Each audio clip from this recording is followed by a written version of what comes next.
الحمد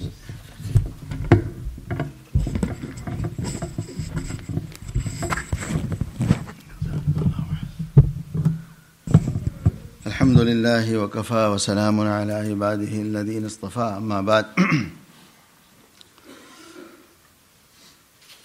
میں کچھ مضمون عرض کر رہا تھا صحابہ کے اختلاف کے بارے میں رضی اللہ عنہم، وہ انشاءاللہ آئندہ بیان کروں گا۔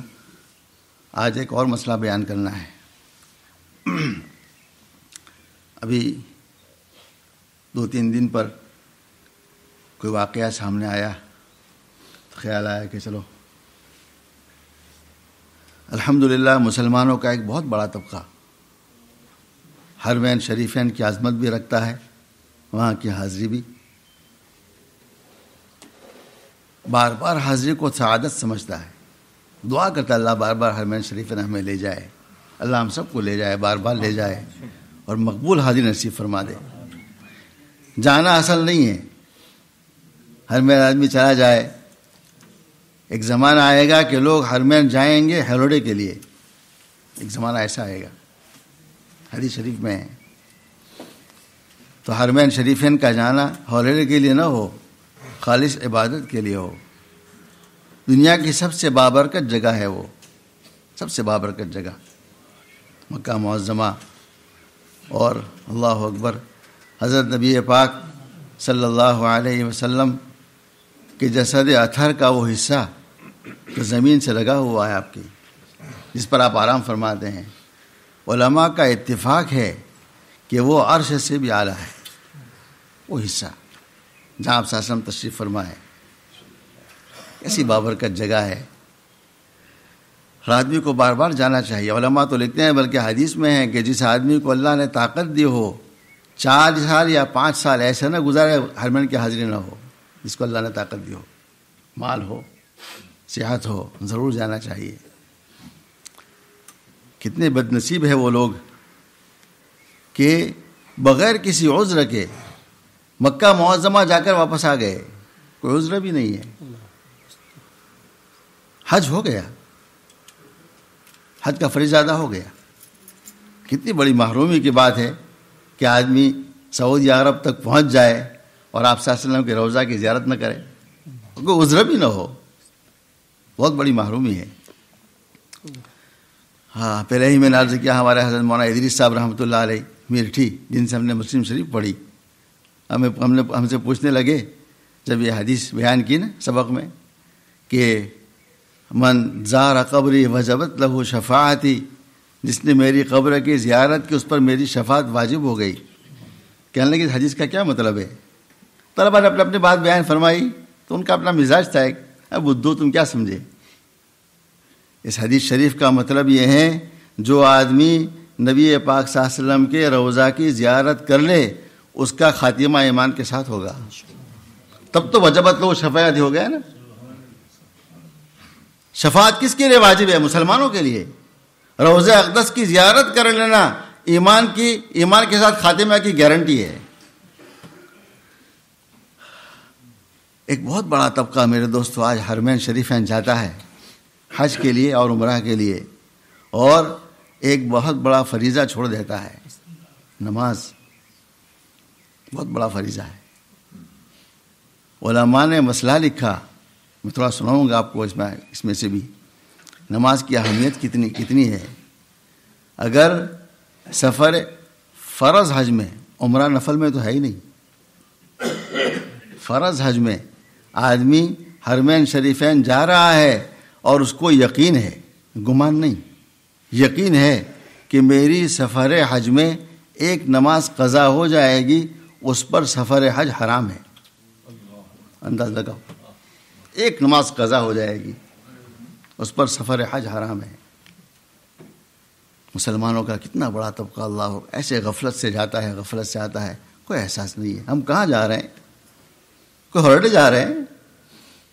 دنیا کی سب سے عظیم ترین جگہ بیت اللہ ہے، وہ مطاف جو ہے نا جہاں ہم طواف کرتے ہیں، اس مطاف میں 70 انبیاء مدفون ہیں علیہم الصلوۃ والسلام، اس مطاف میں صرف حضرت اسماعیل علیہ السلام کی قبر بھی وہی ہے، حضرت حجرہ کی قبر بھی وہی ہے رضی اللہ عنہ۔ اس جگہ پر آدمی جاتا ہے غفلت میں، آگے غفلت میں آ جاتا ہے، حاجی کہلائے گا دنیا میں، اللہ کے وہاں نہیں، اللہ کے وہاں نہیں۔ بہت آدمی کو اہتمام کرنا چاہیے، نماز بہت بڑا، حج سے بڑا فرض ہے نماز،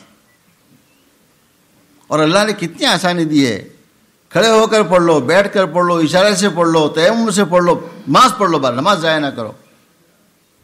ہوائی جہاز میں آدمی مجبور نہیں پڑھ سکتا کبھی، ایسا حالت، ایسا بیٹھ کے پڑھ لے، بعد میں قضا کر لے۔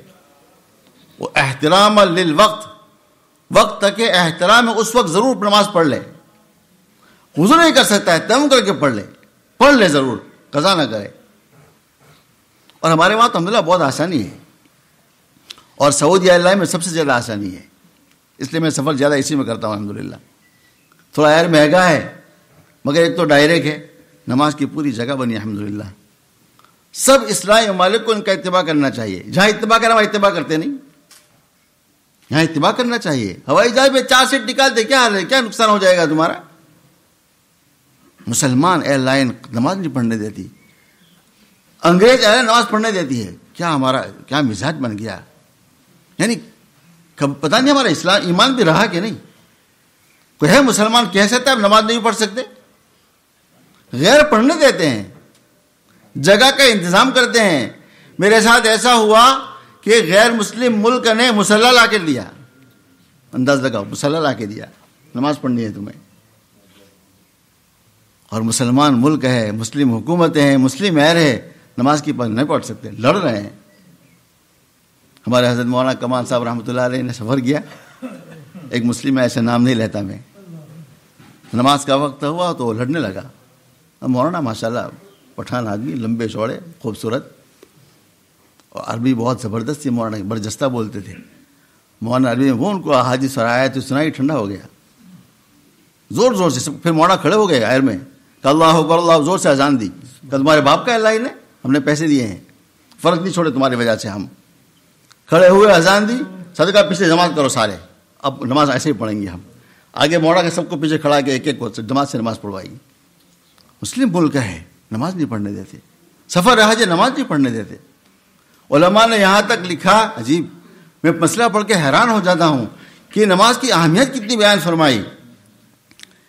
ایک آدمی، ایک عورت بچہ جن رہی ہے، انداز لگاؤ ذرا، مسئلہ دھیان سے سننا، بچہ جن رہی ہے اور ماں کے پیٹ سے بچے کا سر نکل گیا، ابھی بدن باقی ہے، نماز کا وقت جا رہا ہے، کب بیٹھے ہوئے اشارے سے پڑھ لے۔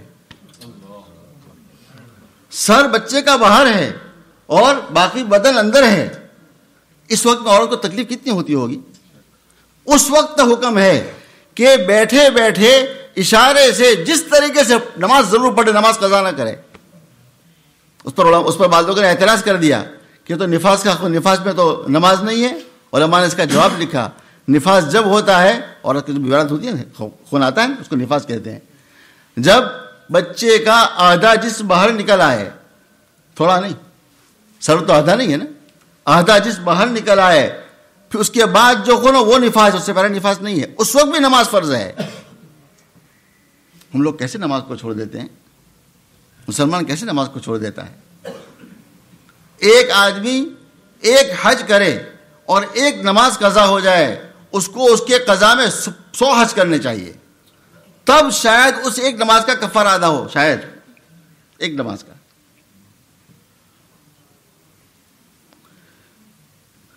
حضرت موسیٰ علیہ السلام کا قصہ میں نے پہلے بھی کبھی عرض کیا، بات آئے تو کہہ دوں، کتنے مسلمان آج ہے بغیر سفر کے بھی نماز نہیں پڑھتے، بغیر سفر کے بھی، حضر میں بھی۔ حضرت موسیٰ علیہ السلام تشریف لے جا رہے ہیں، ایک عورت آئی کہ حضرت بہت بڑا گناہ ہو گیا ہے، مجھے ندامت ہے، اللہ سے آپ استغفار کر دیجئے میرے لیے، تو آپ اللہ کے نبی ہے۔ پوچھا کیا گناہ کیا؟ کہ اللہ میں نے ایک مرد سے زنا کیا اور ایک بچہ پیدا ہوا زنا سے، اس بچے کو میں نے مار دیا شرم کی وجہ سے۔ موسیٰ علیہ السلام نے اس کو غصے سے نکال دیا اپنے پاس سے، کہا پرے ہٹ، تمہارے اس گناہ پر اللہ کا عذاب آ جائے مجھے بھی پھنسائے گا۔ عورت نادم تھی نا، دیکھو ندامت اللہ کو بہت پسند ہے، آدمی اللہ کے سامنے جھک جائے، بس جھکنا اللہ کے سامنے سیکھ جاؤ۔ ہم سب گنہگار ہیں، کوئی فرشتے نہیں، ہم سب گناہوں میں ڈوبے ہوئے ہیں، اللہ کے سامنے جھکو، بس معافی مانگو، معافی مانگو، توبہ کرو، توبہ کرو۔ عورت تو چلی گئی, جبرائیل السلام تشریف لے آئے. موسیٰ علیہ السلام, اللہ نے مجھے بھیجا ہے. اللہ پوچھ رہے ہیں اس عورت سے بڑا کوئی گنہگار ہے؟ کہا نہیں. جو زنا کرائے, زنا بہت بڑا گناہ, معصوم بچی کو قتل کر دے یہ بڑا گناہ. اللہ نے فرمایا موسیٰ ایک میرا بندہ ایک وقت کی نماز جان بوجھ کر بلا اس ترک کر دے, چھوڑ دے, اس سے بڑا گنہگار ہے. اس عورت کا گناہ ہلکا ہے اسے ایک مرد کے گناہ جو ایک نماز کو چھوڑ دے, ایک نماز کو. کیا مسلمانوں کا ہمارا کیا حال ہو گیا. سفر حج کر رہے ہیں, ہم عمرہ کر رہے ہیں, نمازوں کی نماز چھوڑ رہے ہیں. پورا ہوائی جہاز بھرا ہوا ہے, سارے سوئے ہوئے ہیں, کوئی فکر نہیں نماز کی. اور خوش بھی ہے ہم حرم ہو کر آ گئے اور عمرہ کر لیا اور حاجی صاحب بھی کہلوا دیے. بہت بہت بڑا گناہ ہے, بہت بڑا. عمرہ تو جائز ہی نہیں ایسے حال میں. سفر حج حرام ہے تو عمرہ کا کیا حال ہوگا. لوگ عمرے میں شوق ہے لوگوں کو عمرہ کرنے کا, خوب شوق پیدا کرو, خوب دعا کرو, خوب جاؤ. ہمارا حضرت جی کا ملفوظ میں یاد رہتا ہے ہمیشہ, فرماتے تھے ڈر لگتا ہے لوگوں کو مشاہدے کے عمرے میں جاؤ, ڈر لگتا ہے. اس جگہ جا کر کیا کیا گناہ کریں گے, اس جگہ کس حالت میں جائیں گے, یوں کس انداز سے جا رہے ہیں. کتنا مسلمانوں کا طبقہ ہے میرے نماز پڑھتا ہی نہیں, نماز پڑھتا ہی نہیں. شیخ عثیمین بہت بڑے عالم گزرے ہیں, ہمیں ان سے اختلاف ہے. سنو, پہلے بھی اختلاف تو ہوتا رہتا ہے, کوئی مسئلہ ڈرنے کی ضرورت نہیں ہے. سعودی کے بہت بڑے مفتی ہے, بہت بڑے عالم گزرے ہیں, بخاری کے شارح بھی ہے, ان کے فتاوی بھی چھپے ہیں. انہوں نے اتنی سخت بات لکھی میں پڑھ کے حیران ہو گیا. وہ فرماتے ہیں جو مسلمان جان بوجھ کر نماز نہ پڑھے اس کے وہ کافر ہے, بلا مبالغہ بلا شک کافر ہے. وہ فرماتے ہیں, دیکھو میں ان کا مسئلہ بیان کر لو اپنا نہیں, وہ فرماتے بڑے عالم کی رائے ہے, وہ سن لو. بلا شبہ وہ کافر ہے.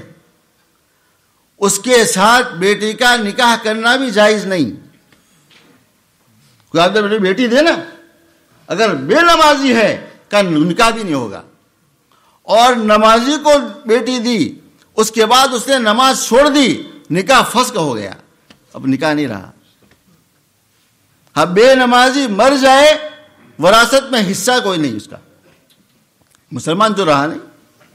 آگے فرماتے ہیں یہود نصارہ کے ہاتھ کا ذبیحہ جائز ہے. جو آدمی اہل کتاب ہے حقیقی معنی میں, نصارہ صحیح نصارہ ہو, یہود صحیح یہود ہو, ان کے ہاتھ کا ذبیحہ جائز بھی جائز ہے, کوئی عرض کی بات نہیں. تو فرماتے ہیں یہود نصارہ کے ہاتھ کا ذبیحہ جائز ہے, بے نمازی کے ہاتھ کا ذبیحہ جائز نہیں ہے. بے نمازی جو ہے اس کا تو ایمان رہا نہیں, ذبیحہ کیسے اس کا حلال ہو گیا. اتنی سخت بات لکھی میں پڑھ کے, اور بہت زبردست دلائل دی اپنی بات پر. الٹ ٹپ نہیں لکھا انہوں نے, ان کے پاس اپنے بہت دلائل ہے. تو آدمی کو بہت غور کرنا چاہیے. ایک بڑے عالم مسلمان ماننے کو تیار نہیں, ان کا ذبیحہ حلال ہے, ان کو وراثت دینے کو تیار نہیں, بیوی بیٹی سے نکاح کو حلال نہیں کہتے. مسلمانوں کا کیا حال ہے. کتنا بڑا مسلمانوں کا طبقہ بار بار عمرے میں جا رہا ہے, بار بار 4 5 نمازیں قضا کرتا ہوا جاتا ہے, نماز قضا کرتے ہوا آتا ہے. بہت آسانی آج کل, وہ موزے پہن لے مسا والے, وہ بھی آسان ہے. کیا ہے, ہاتھ منہ دھونا ہے بس, ایک مرتبہ چہرہ دھو لو, کوئی فرض نہیں 3 مرتبہ دھوئے آدمی ہوائی جہاز میں, ایک مرتبہ دھو لو بس چہرہ, ایک مرتبہ ہاتھ دھو لو, مسا کر لو پیر پر, ہو گیا.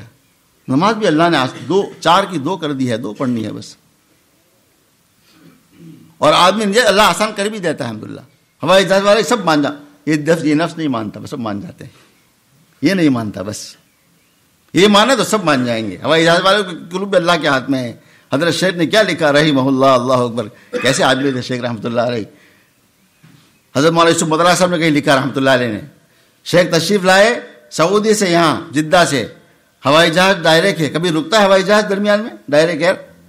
شیخ نے فرمایا مجھے اب نماز کی بہت فکر ہے, اس کو کیا ہوگا میری نماز کا. کیسے نماز کی فکر تھی, سفر کرنا نہیں چاہیے, میری نماز قضا ہو جائے گی. ہوائی جہاز اڑ گیا, ڈائریکٹ ایئر ہے, کبھی رک نہیں سکتا. راستے میں اعلان کر رہا ہے ہوائی جہاز والا کہ کسی خامی کی وجہ سے ہمیں ایئر کو اترنا پڑے گا. راستے میں ایئر اترا, کا سب مسافر کو باہر نکالا, 2-2.5 گھنٹے. شیخ اترے, وضو کیا, نماز پڑھی, ہوائی جہاز میں آ کے بیٹھ کے اڑ گیا کہ اللہ نے میری نماز کا انتظام کر دیا. جب بندہ اللہ سے نیت کرتا ہے نا, اللہ ہوائی جہاز کو بھی رکوا دیتا ہے. ہماری نیت ہی جو نہیں ہے, نماز پڑھنے کا ارادہ ہی نہیں ہے. میرے دوستو بہت اہتمام سے اگر فرض حج ہے تو بہترین پہلے سے نیت کرو، ایک نماز بھی قضا نہیں ہوگی ہماری، ایک نماز بھی نیت کر کے جائے. عمرہ میں تو جائے نہیں، اگر نماز قضا کرنے کا ارادہ ہو جاوے ہی نہیں، چھوڑے. عمرہ کرنا حرام ہے، گناہ ہے، گناہ. یہ عمرہ کرنا جائز نہیں، گناہ ہے. فرض حج حرام ہو جائے گا تو عمرے کا کیا حال ہوگا؟ بہت اہتمام سے دیکھو کتنے مسلمان ہیں. اللہ میرا بات شاید سن رہی ہو. ایک عورت مجھے فون کیا کہ میرے دادا نے 70 سال سے نماز نہیں پڑھی. اب ان کو فکر ہے، دیکھو اولاد بھی رحمت ہے نا، نیک اولاد بھی رحمت ہے. ان کو فکر ہے میں اپنے دادا کے روزے اور نماز کا فدیہ ادا کروں. مولانا صاحب مجھے مسئلہ بتاؤ کہ میں کیسے ادا کروں. اللہ تعالی ہمیں نمازوں کا اہتمام سے پڑھنے کی توفیق عطا فرما دے. سبحان اللہ بحمدہ، سبحانک اللہم و بحمدک، استغفرک و اتوب الیک.